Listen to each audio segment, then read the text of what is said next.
suis ravi de vous retrouver pour ce nouveau journal. Nous sommes le vendredi 21 octobre. Voici les titres de cette édition. Noirmoutier et Saint-Jean-de-Mont, bientôt en manque de médecins. C'est le cri d'alarme lancé par les élus. Le nord-ouest vendéen peine à attirer de nouveaux praticiens alors que les besoins sont importants, en particulier l'été. Obtenir un rendez-vous auprès d'un généraliste va devenir de plus en plus compliqué. Le territoire n'est pourtant pas considéré comme un désert médical par le ministère de la Santé. Explication dans un instant. Rencontre également dans ce journal avec la troupe L'Envol, une compagnie composée de comédiens en situation de handicap mental. Le théâtre leur a permis de s'ouvrir aux autres, de prendre confiance en eux. Sur scène, leur jeu d'acteur et leur professionnalisme bluffent le public, vous le verrez. Et puis c'est devenu l'une des traditions du Vendée Globe. Les 29 skippers vont tous laisser un à un leur empreinte de main dans le sable. Une initiative lancée par l'association du Château d'Olonne, le musée du sable. Une manière de garder une trace de tous ces navigateurs avant leur départ pour le tour du monde. On commence donc ce journal avec ce sujet de la désertification médicale.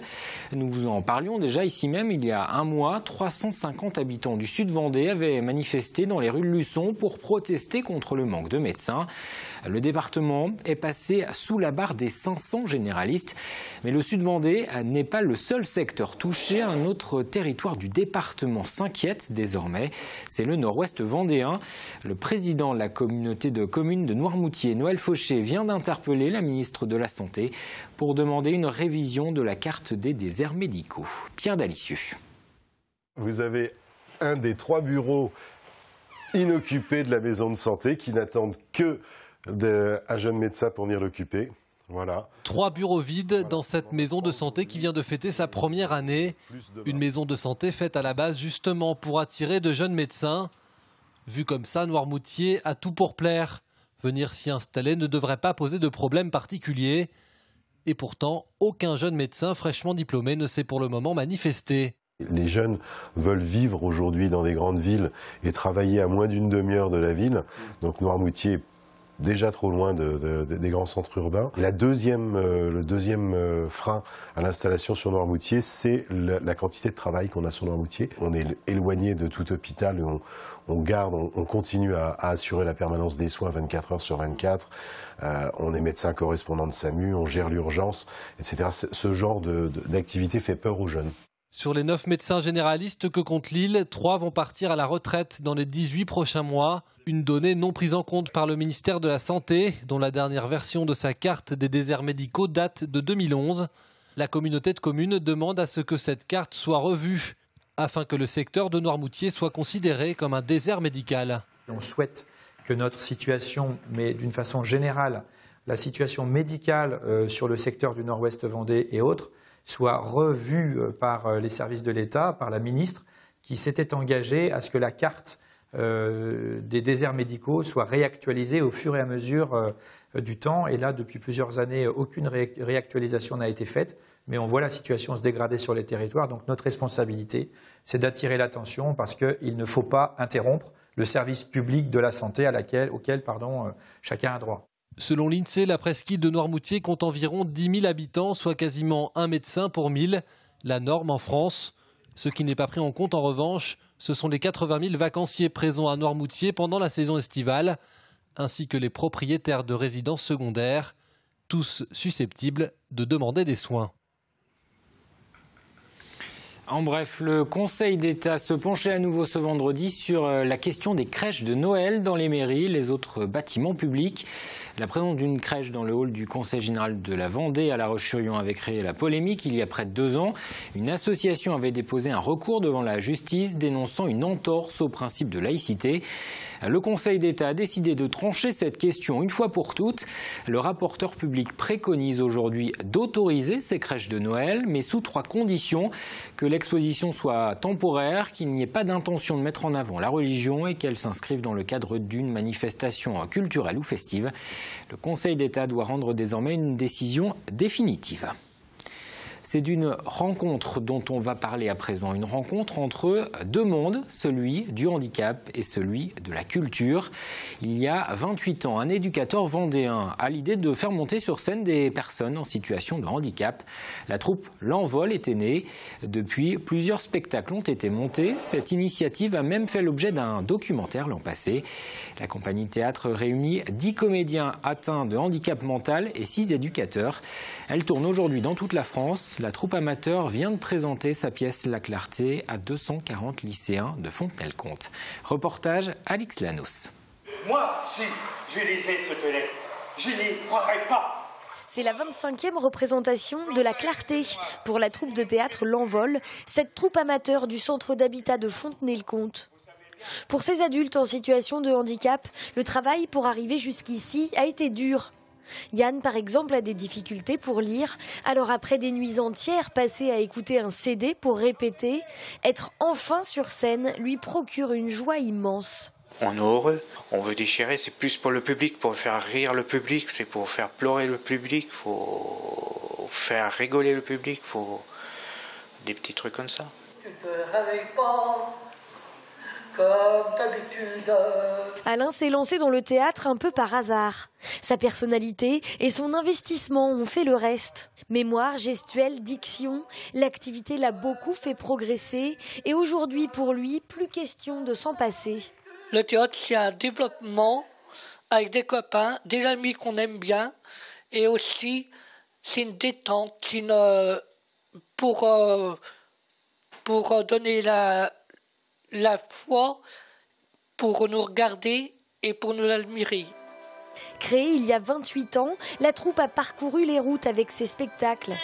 Une manière de valoriser la différence, de révéler les capacités de chacun et surtout de favoriser l'intégration sociale et culturelle. De rencontrer les gens des communes chez qui on va, les organisateurs, les techniciens, les spectateurs après la fin du spectacle. Et donc ça fait tomber des barrières, c'est clair que les gens ont un autre regard. Moi je dis souvent que beaucoup de spectateurs sortent grandis de la séance. On leur donne la preuve que le talent est chez tout le monde, avec ou sans handicap. À la fin de la représentation, les lycéens qui les ont découverts sont surpris et conquis. Oh, faut pas être timide. J'ai pas votre courage. Mais c'était très intéressant de voir comment des handicapés pouvaient se comporter et pouvaient réussir un spectacle. Alors on a écrit « Merci pour votre représentation qui était remplie de talent ». C'était très émouvant et il y a beaucoup de travail et on leur a demandé de continuer dans cette voie. Lieu de rencontre et d'épanouissement, l'atelier théâtre a révélé chez chaque participant des qualités insoupçonnées. Chacun a pu voir émerger le talent de l'autre et oser prendre confiance. Ouvrons à présent une page Vendée Globe avec d'abord cette information qui va peut-être vous intéresser si vous êtes à la recherche d'un travail. Il reste quelques postes à pourvoir dans le domaine de l'accueil notamment. Selon Pôle emploi, l'ouverture du village a entraîné le recrutement de 150 personnes. Pôle emploi qui sera présent toute la semaine prochaine à Port-Olona pour présenter une toute nouvelle application pour smartphone visant à accompagner les chômeurs, mais aussi pour promouvoir certains métiers qui recrutent. Écoutez la directrice de l'antenne de Pôle emploi au Sables-d'Olonne au micro de Grégoire de Châtillon. Nous avions aussi la volonté de communiquer sur les métiers qu'on appelle en tension, les métiers du nautisme par exemple, pour lesquels nous pouvons avoir des difficultés de recrutement, les métiers de l'hôtellerie-restauration avec les postes de cuisinier ou de serveur, pour lesquels nous pouvions aussi avoir des difficultés à recruter. Et là, nous avons collaboré avec l'équipe entreprise et les entreprises locales pour aller présenter les métiers, les postes de travail réels d'entreprises locales sur le village. Et sur ce village du Vendée Globe est aussi présent le musée du sable. Comme lors des précédentes éditions, l'association a demandé à tous les skippers de se livrer à un petit exercice, laisser l'empreinte de leurs mains dans un mélange de sable et de ciment. Jean-Pierre Dick, Romain Athanasio ou Tanguy Delamotte ont déjà répondu à l'appel de l'association. Arnaud Boissière et Jean Lecam laisseront leur empreinte dans les prochains jours. D'ici le départ, les 29 skippers devraient tous se plier à cette tradition. Alexis Raison. Pour l'association sablaise du Musée du Sable, le Vendée Globe est évidemment un rendez-vous immanquable. Voilà maintenant 5 éditions qu'elle prend les empreintes de tous les skippers avant leur départ de Port-Olona. Il n'y a jamais personne qui refuse. Alors, il y en a bien qui s'étonnent que pour une 4e fois, on va leur prendre leur empreinte. Mais on leur dit, non, puis après tout, pourquoi vous refaites un 4e Vendée Globe, vous l'avez déjà fait. Donc c'est pour avoir la panoplie. Ici, Armel Lecléache, par exemple, n'en est pas à sa première. Non, c'est la 3e. J'espère que c'est la bonne. Cette animation implique plusieurs membres de l'association qui partagent tous la même passion. Ça me plaît parce que tout ce qu'on peut faire comme travaux de petites mains, d'animation avec le sable, les cartes en sable, etc., tout ça, je suis toujours partante. C'est Micheline, par exemple, qui conçoit les plateaux d'empreintes différents lors de chaque édition.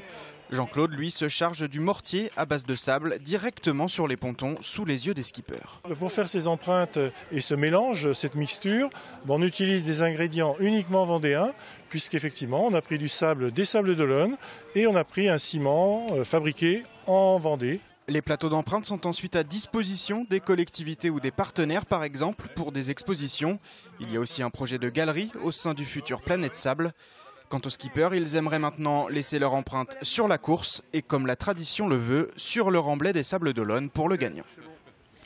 Et dès demain, on passe au pied avec le chiffre Vendée Globe du jour. Aujourd'hui, c'est le 60. Comme 60 pieds, c'est la taille des IMOCA, le type de bateau avec lequel les skippers prendront la mer le 6 novembre prochain. 60 pieds, cela correspond à une longueur de 18 mètres 28 exactement, entre l'avant et l'arrière de la coque. Et pour mieux connaître justement ces bateaux avec lesquels les skippers vont naviguer pendant environ 3 mois, un IMOCA est exposé sur le village du Vendée Globe. Le public peut monter à bord de ce monocoque. Les visites guidées sont assurées par de jeunes en formation nautique. Apolline Laurent. Cet IMOCA n'a peut-être plus de mât, mais il a pourtant bien concouru sur le Vendée Globe. Aujourd'hui, il retrouve un peu de sa splendeur d'antan en s'exposant sur le village et en dévoilant ses secrets au grand public. Ce bateau, vous le connaissez peut-être. C'est un bateau donc, qui a fait 2 Vendée Globe.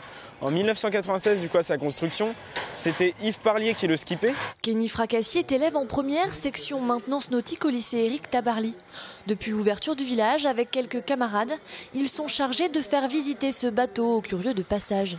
C'est bien, moi je dis que ça enrichit un petit peu ma culture, vu que moi je vais en faire mon métier plus tard, du coup, donc de la maintenance nautique. Du coup, j'aime bien présenter aux gens un petit peu. On leur apprend surtout donc ce qu'on sait et ce qu'ils ne savent pas du coup. Et s'il explique les détails techniques et le vocabulaire propre au bateau, Kenny permet aussi au public de mieux comprendre la vie des skippers pendant ce tour du monde. Très belle visite, c'est très intéressant de voir l'intérieur d'un bateau, on ne s'imagine pas. Ça ne doit pas être facile 3 mois. Je pensais que ce serait un peu plus confortable. Je m'attendais à avoir un peu plus de confort.